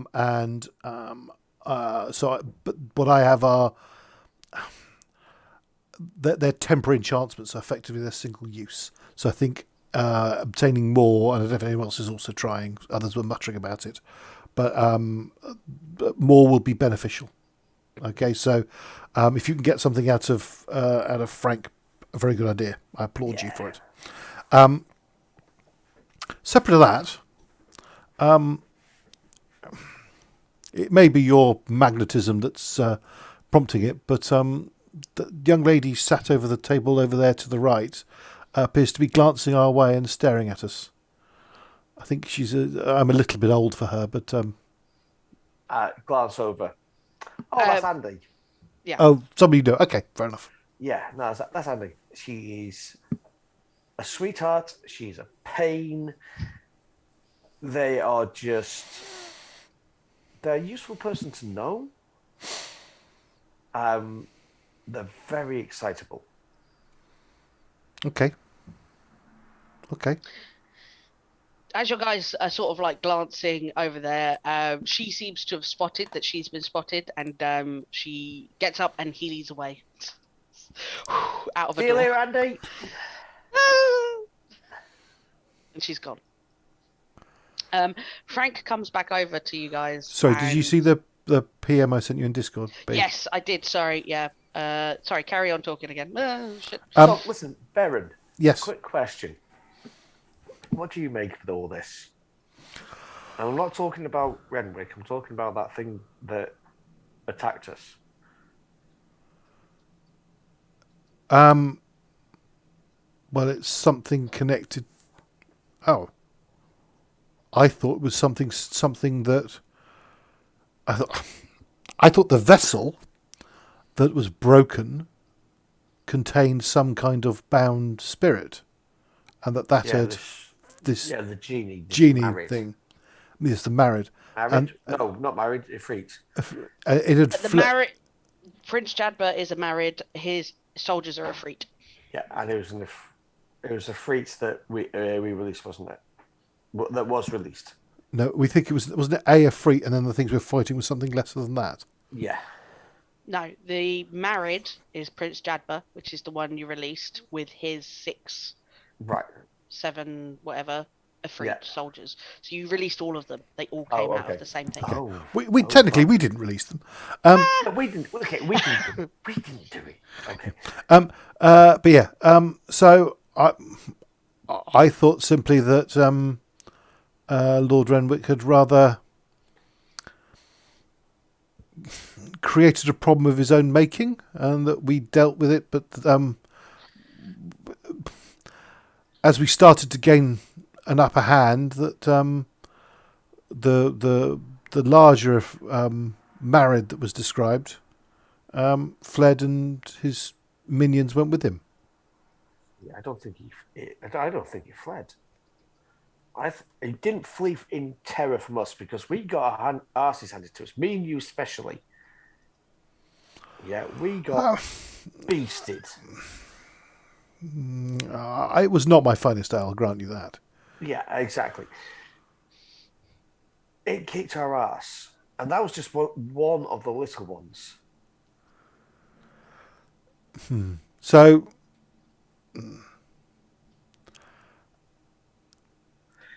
Let's put it this way. We do the job for Renwick. Because that's what we've agreed to. You could all do with a little bit of cash or a favour or whatever people wanted. We've got to... potentially, I think we're going to have to deal with this, or at least report it up to the council. Mm-hmm. Yeah, I think arguably we should report it to the council already, but I think you both are aware that he was in the process of reporting it anyway. has been Oh, removed. yeah, sorry. Yeah, because some of the Mages Council had turned up, just as a FYI. Oh, yes, yes. Oh, I'd left by then. All right, yeah. Ah, So, sorry, no, sorry. one So in that case, for I'll tell you. Actually, he had informed the Mages Council, and some of them turned up as I was coming to leave. Right. So the Mages Council are aware. Whether we need to be interviewed or not, we'll have to see if we're summoned. What do you think of the other 4? Because to be honest, I don't know you. I don't know the rest of them, but I know that you work for the council from what you've been saying. So, as character, remind me the little job I did, the second little sort of flashback. Yeah. That was with Liam and Daryl, wasn't it? Both Liam and Daryl accompanied you with, as you now know, the other 2 members of the Ruby Jacks. Sergeant Clemens was leading them. Yeah. You went off to. So I'll explain all that to Rafi and bring him up to speed. So I've met Daryl and Liam. We did one small little job for Sergeant of the Order of the Shield. He was with 2 members of the Ruby Jacks, which is why Daryl has mentioned about trying to find them and discuss with them. So I've done a little bit of work with them, and as regards Hendrix, well, I didn't realise he could speak, but I was at his hearing where there was a discussion of whether he was allowed to enter Magical Society or not, and he proved to be, though he didn't speak, proved to be really quite handy when there was an attack on the ICC. Yep, that's it. While his hearing was being conducted. So none of those guys are members of the council, but they're just recognised by the council, like I am. None of the people that Lord Rembick has employed. Yeah. Not as far as I know. I mean, as I say, Daryl and Liam have both done. Presumably, it's not the first time they've done jobs for members of the Order of the Shield, like I have. Okay. Hendrix, I can't tell you anything, and Cadman, that was the first time I met them. Okay. Sorry, as a character, did we? I'm trying to remember. Does Berin know that Cadman is a gargoyle? No. No. So I think only Rafi is aware of his true form because of the hagstone. Everyone else just has seen a gardener, wasn't it? A gardener, I think it was. Yeah, it was a gardener with a shovel. So the one that confused me is Cadman. I somehow doubt that they are a gardener. No, they're some sort of druid. I saw them helping regrow some plants and stuff. I dealt with something in Pluckley Woodston. They were there. And he didn't look like a gardener then either. Yeah, no, he looked like a hiker. Yeah, he was just like a hiker, student, wasn't it? Art student. No, student was the one when they were dealing with the vampires. Yeah.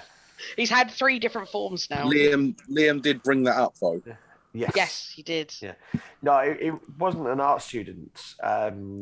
They were a hiker.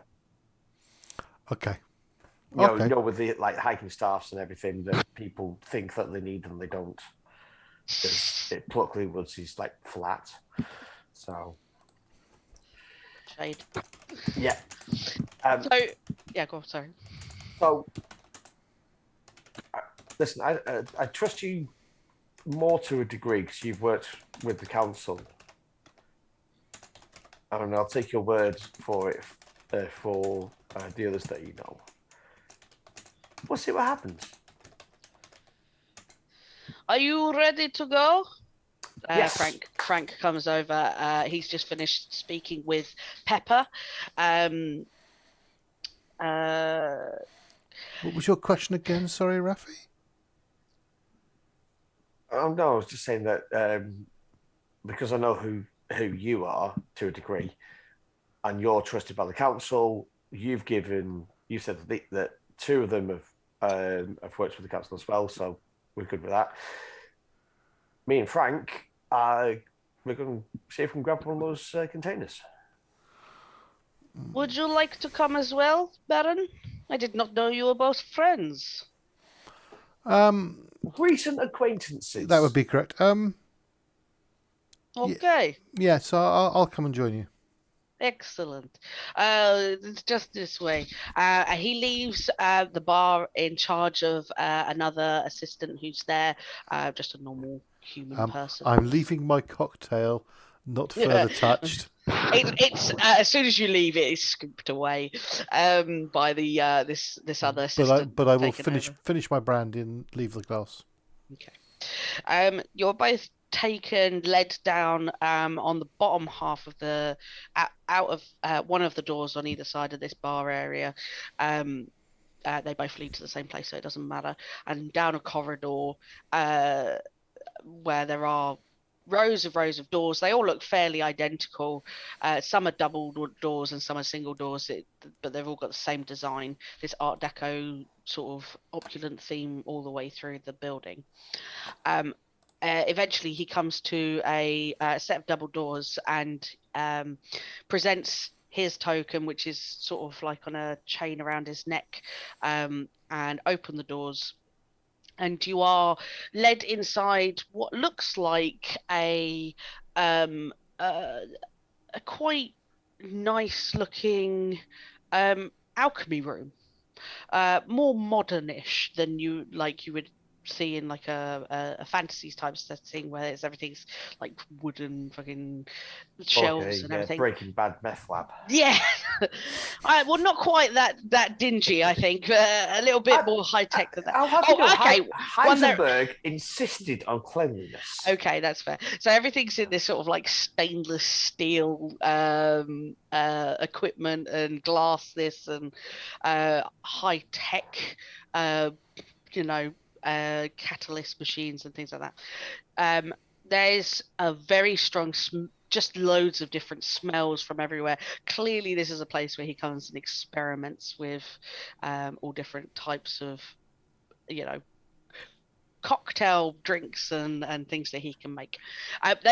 All the ingredients and everything you see in this room do seem to be geared towards making drinks, though. Nothing in the way of potions and whatnot. And he sort of lumbers. Frank is quite a large golem. He's 6'4", 6'5", and he's sort of lumbering through this space. And he comes to an area where there's like a store of ingredients. And part of the area as well is where like rows and rows of just glass bottles and things where he keeps just the empty containers to be able to carry it into the bar area. Along a lot of these bottles, you can see, when you see glass that has details in it, like sometimes it's cut a certain way with diamonds and things in it. There are magical runes all around the tops and bottles of these bottoms of the bottles. And he goes, "What exactly are you looking for? What kind of liquid are you planning to put in?" Water. Water? Water. You bring me back here for water? No. Magic water. Water. Yeah, it's not acidic as far as we know. It's not alkaline. It is just water with magical properties. Okay. I think there's another key factor that Rafi should have mentioned. It is on a different plane of existence. Yeah. And so the water will be coming from one plane of existence back to this plane. That is a very important detail, actually. I forgot that bit. No. It's very important because I hope you didn't mind me mentioning it, Rafi. Yeah, no problem. That's a very good point. It's a bubble realm. It's not a plane. It's a bubble realm. Bubble realm. Okay, yes. So is there a difference between a bubble realm and a plane? Is that just not scale? Yeah, Bit of both. basically. Scale. Yeah, scale. I think is the only difference. No. That's a character Oh, in character question because no, you Yeah. don't. Oh, okay. yeah, doesn't know. I Bit don't. of column A, bit of column B. Yes, all of column C. Yes. So I can get you maybe something a little hardier. We've got here, and he shuffles around and clink, clink, clink, clink, clink, and he starts pulling up a couple of bottles. These ones here, and he points to two of them. These ones are very hardy. They will hold any liquid up to high temperatures. Boiling point even, but not much past that. But I know that it's only water, but you never know. There is enchantment on them that keeps them fresh for up to 2 weeks. So past that time, I cannot guarantee that it will keep, But I think that these are my strongest two. I can give you two. But I will. They are quite expensive. I Frank, bought. Yes, I'll owe you a favour. a favor. I'll owe What you do a I favour. want with a favor? I'm a You- barman in a magical Yeah, hotel. Frank, Everything I get for you- free. Yeah, but Frank, you know what my favours are good for. No, I don't. Make a persuasion check. Persuasion. Where is it? Persuasion. Oh, please be good, please be good, please be good, please be good. It- It doesn't look great. I'm saving up. I'm saving up. I went to holiday outside of the hotel. Every day is the same thing. I see the same people. I'll tell you what, I'll hook you up with a place in Cancun. Cancun. In Cancun, Oh. South America, very nice, warm, breezy. You've got beautiful beaches, you've got jungles, you've got all sorts of stuff. I can hook you up. I've got a friend. It's a hideous place. Does Baron say that? Yeah. Oh Yeah. God. Okay. South America is not somewhere to go. Far. You must have been to some dives then. Those conquistadors are bastards. Baron, make me an inside check, and Rafi, roll me deception. Deception? Why deception? I'll message you. Why insight check? Why deception? Oh, I got a 1. I've totally failed any. What do you think? Where are you? Oh, there he is. Why deception? This is what I want to know. Hang on.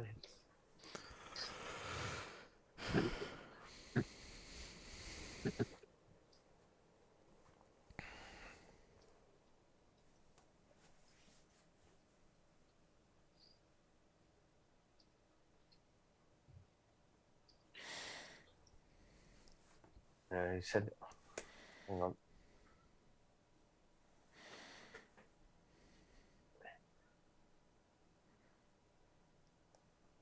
That's fair. It's fair. But, Yeah?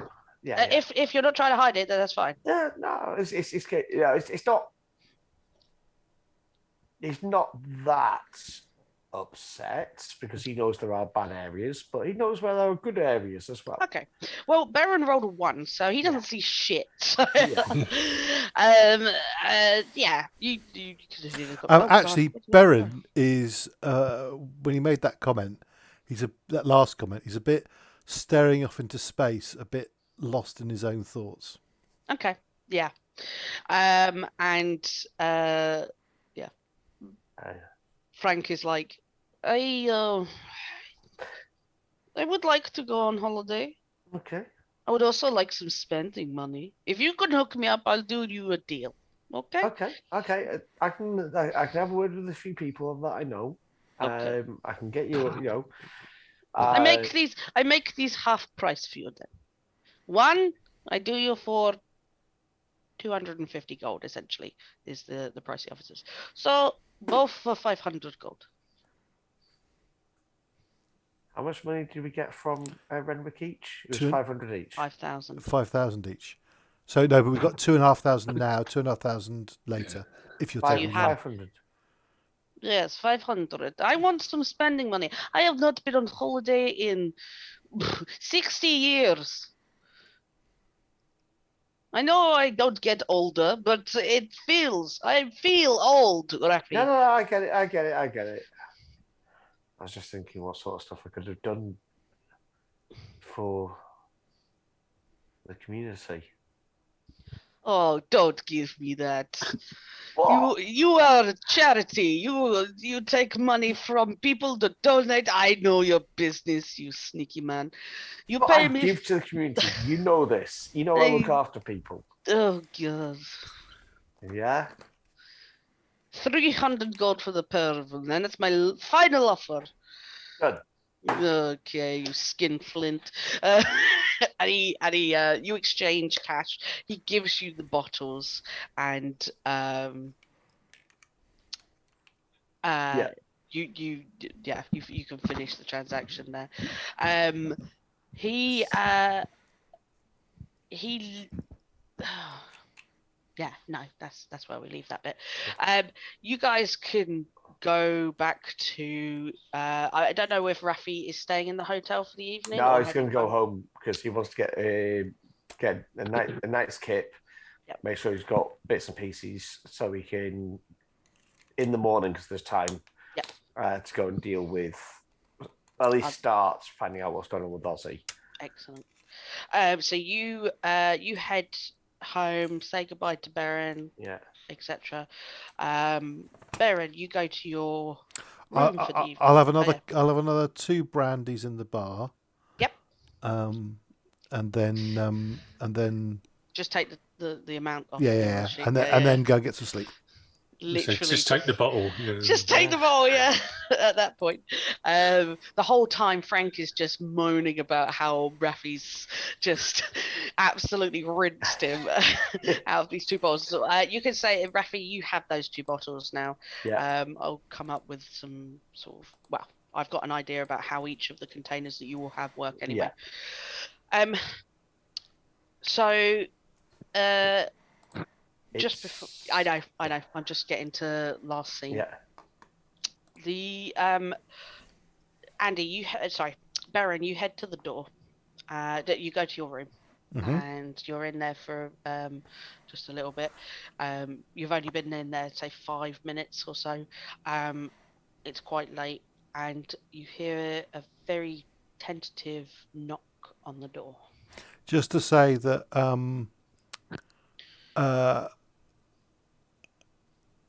I think Baron's had a few brandies, so because his room isn't always the same because he's got different desires for it, and often it's sort of quite sparse, and almost like a very simple monk's cell type thing in a monastery.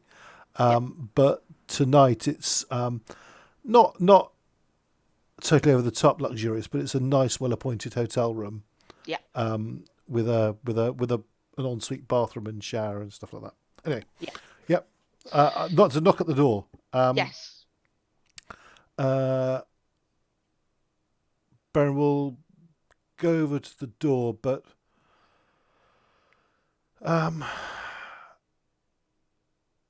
someone knocking on his door, so they must know which is his room. That seems odd to him. So he will reach inside a pocket of his coat and draw forth his sword. Okay, cool. Just do you have it visible, or are you gonna? Actually, sorry, no. It? It's probably I've got the hilt of it inside a pocket. Okay, cool. And do you open the door? Yes, I opened the door. Okay. Standing as you peek open the door, standing there, looking somewhat, I suppose anxious would be the way to say it, is Andy, the young girl that you saw in the hotel room, and she looks up at you and she says, can I talk to you?